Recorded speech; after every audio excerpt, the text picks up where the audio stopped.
Hey, what's up everyone? It's Dole back for a new world Aeternum video. This time this is into the new OPR map.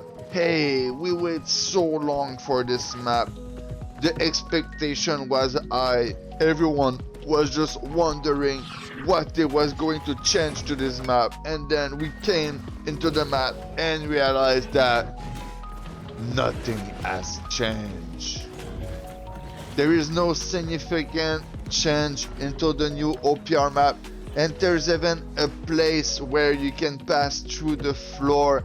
It's straight up outside of one of the entry. You just go out and then you can just go under the grass there. It's one of the most obvious bug in this map, and they did not fix it. So I really wonder, what did they fix at the end? What did they change? Okay, they took off the door from the Baron, but I mean, it took what, 15 minutes to do that for a game dev? Probably. If it take more than that, maybe you're just bad at working on video game. So yeah, after wasting them a bit, I can still say that my respawn time was longer for some reason. I don't understand why, but yeah, for some reason the spawn time was very long. I had to wait sometime up to 45 seconds just waiting like this into a loading screen. That was bad, and it did not happen nowhere else. And they say that they took off some vegetation, stuff like this. Bro, I don't see any change into that. I feel like the map is a bit less colorful to it. It add more, like, I feel like the map was more vibrant, and it's a bit less vibrant. It's still good. I feel like the map is good, and they should just create more of it, you know? But the reason why I'm pissed a bit is that we waited for this map during a while for no reason. Like right now, okay, we got it, but it's too late. We lost the momentum. You need to understand what is momentum and manage to keep the momentum when you have it. Okay, you release a nice expansion. You manage to bring back some players somehow. Guys, somehow you guys managed to bring back some player. That was a good move, and then you just lose all your momentum, bro. It's just not always supposed to be happening, guys. You see what I mean? So rethink about all your thing, New World AGS. Maybe you guys just don't want to spend time on this game. Maybe someone is cutting the funding, you know, maybe there's just no funding, so you guys cannot work on this project or something else. But if this is true, at least it would be nice if you tell us, you know, like, okay, we only have 2 or 3 people working on this game for the moment, so it's why every update and expansion take 10 times the time that it's supposed to take for a regular dev team, you know, stuff like that. That could be nice if they start to just tell us the truth, you know. Like right now, we waited for this map for no reason. They changed nothing significant. There was no game-breaking bug into the new OPR map.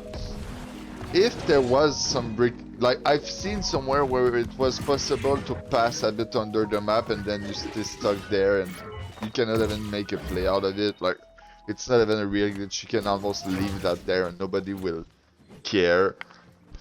There was a spot where you can stay stuck. If it was really hard to climb there, and then you had to, but you don't really stay stuck. It was possible to just unstuck or get out of it. But I don't understand why we just waited that long. Do you guys know? Like, do you guys have some like game-breaking bugs that you see into like day 4? Because I remember I did around 100 game of this new OPR map, and I did not feel any game-breaking issue at all. So yeah, this was bad. And every time that I'm playing this map, you see there's the 2 side points. The 2 most important points are on the side, since it's shorter to rotate between them. and then you're gonna see everyone in your team just go into the middle. Even if they are losing the middle, they better like to stay in front of their spawn and getting spawn capped while stats padding, than just going out the side door and go take the 2 side point. Man, this is, I just can't believe it. Every time I see it, I'm like, bro, there's just no way you're there in the middle while there's 2 side point. You know you're gonna lose that fight in the middle. There's no way. Like, you see it, they are like there and you're losing, and then you're just gonna stay there and stats battle for some reason, bro. It do be like that. This OPR map, it's like that. I like it because it's gonna make the people change their gameplay. Like, you see, like the healer, they're gonna have to go on the side point to heal people if they want to win. Because if they just go into the middle, yes, they're gonna be top of the leaderboard, but we all know that being top of the leaderboard as a healer is not even like a challenge, you know. But they're gonna go into the middle just to be on top of the leaderboard and to ignore the teammate on the side. And this is gonna be a huge problem. And I guess this is maybe gonna be a bit the same for the caster, but the caster are pushy, that they're gonna have tendency to move around. I feel like it's mostly a healer and tank problem.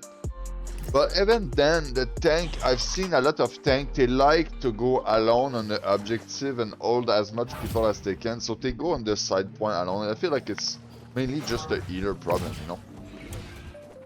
So yeah, it was a little rant at the start of this video.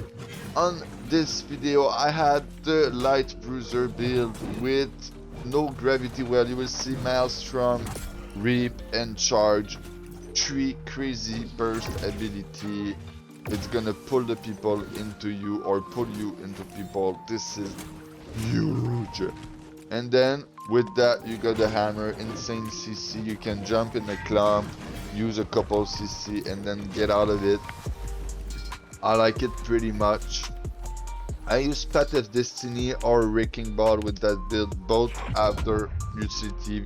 Path of Destiny is more like a stats padding ability that does a bit of stagger, while the Wrecking Ball, you can just go land the Wrecking Ball into an armor breaker, and that's a huge combo right there.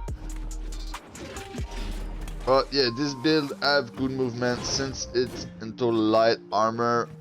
I got some shirking heal right now, 200 con, the rest into strength. I'm not into a 725 build or perfect build or something like that. It's just like some uplight with shirking heal on it.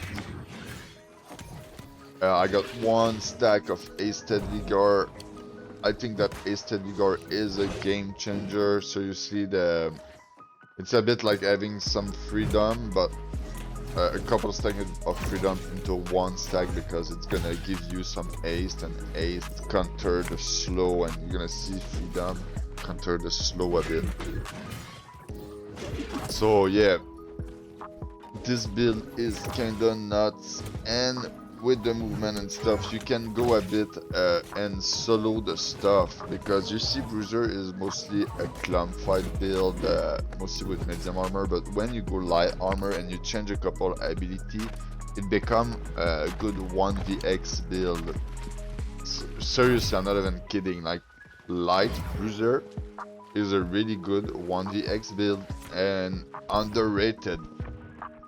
Like, you got some AoE like the Maelstrom and the Reap, you know, and the Shockwave, and it's some CC into it, and if you manage to land them all, it's critical for the people. You see, like the armor breaker, it's so hard. Then if you do like Wrecking Ball into an armor breaker, some people gonna have almost all their life down, or like half of their life. You're just gonna have to reap them into Maelstrom, and then light attack into a charge. They're gonna be dead. It's a lot of burst and some CC, and if you miss, well, you can just try to dodge and charge out of it and haste it out. So yeah, it's high risk, high reward gameplay build. I use the haste ability on the Grey Sword, like the ultimate, you know, that give 15% haste when you look at someone. It's pretty good. With the Mjolnir as the hammer, you're gonna see it's an artifact. And I got the lightning opal in my great axe with shirking lightning for even more burst, you know. So yeah, I just speak during 11 minutes. It's kind of huge, man. So I feel like this is enough like that. I will leave you guys with the gameplay, a bit of music. I want to thank everyone who watched my content. I wish you a good day. Ciao.